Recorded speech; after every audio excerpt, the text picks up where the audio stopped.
Just made an arrest in the Pentagon leak case. 21-year-old Air National Guardsman Jack Tahara was arrested in Dighton, Massachusetts. Here's Brigadier General Pat Ryder earlier. We do have stringent guidelines in place for safeguarding classified and sensitive information. This was a deliberate criminal act, a violation of those guidelines. The leak of classified documents in part disclosed information on the inner workings of the war in Ukraine, as well as exposing South Korea's potential involvement in the war, the alleged role of intelligence services in recent protests in Israel, and that's just to name a few of the elements in the leak. My next guest, retired Air Force Special Operations Commander and national security expert, Glenn Ignazio. Glenn, good to have you. Thanks for being here. So you were personally impacted by this leak. We'll get to that in a moment, but first, your reaction to the new information from Brigadier General Pat Ryder and the arrest of a 21-year-old Air National Guardsman. Yeah, I mean, the idea it's an Air National Guardsman really doesn't matter. It's almost like the same as active duty. There's really no difference. And this is with the 102nd Wing, which is an intelligence wing with the Air National Guard, Massachusetts Air National Guard. So he had the ability to access a tremendous amount of information, as that wing focuses on a lot of our surveillance platforms like the U-2 and so forth, and then analyzes it and disseminates it across the Air Force.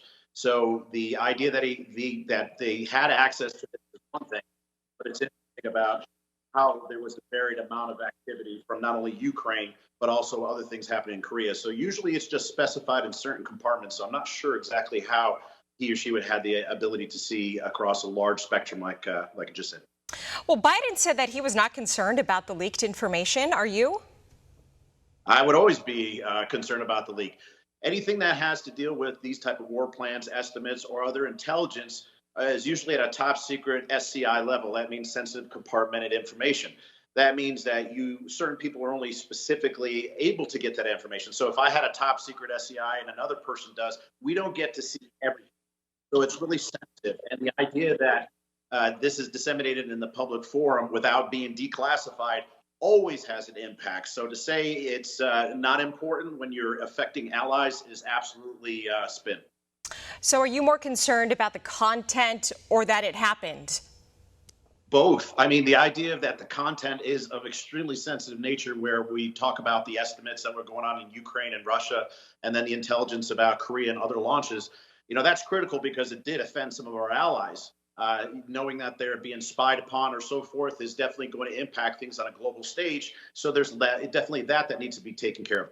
The other thing is that it happened is really of great concern, because inside any of these classified areas, for example, when I was in service, we cannot take a recording device in. We can't take our cell phones or any electronic device whatsoever into classified areas. So one is, how did this get out? Two, how were pictures taken of this? Is there somebody else involved or not? And purely, this seemed to be an ego type of centric thing where he was trying to prove an issue online. So it's around the nature of how it happened and what information that really is of concern. So both sides.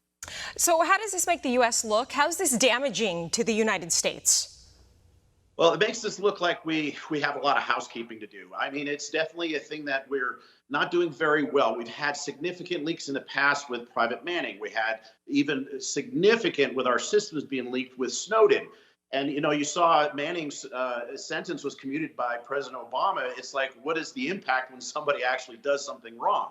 And so when you see this, it's really of concern about what information that is getting out there that we don't know about. And so our allies on a united front, when we're trying to help different countries around the world, when they feel that they don't have a friend, that's a tough thing to recover from.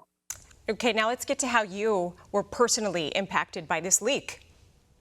Well, this leak specifically ties into like Ukraine. When I was in Ukraine last year, it was definitely one of those things of understanding what the Ukrainian forces are doing and what the Russian forces are doing. So any type of information that's released usually ties to operations where personnel are, and that includes both military personnel, humanitarian aid, and others. So any of us that are assisting in any way, shape, or form, it doesn't matter if it's people or if it's the military, get compromised in something like this. The intelligence that these individuals see are extremely detailed and specific, and they impact people on the ground all the time.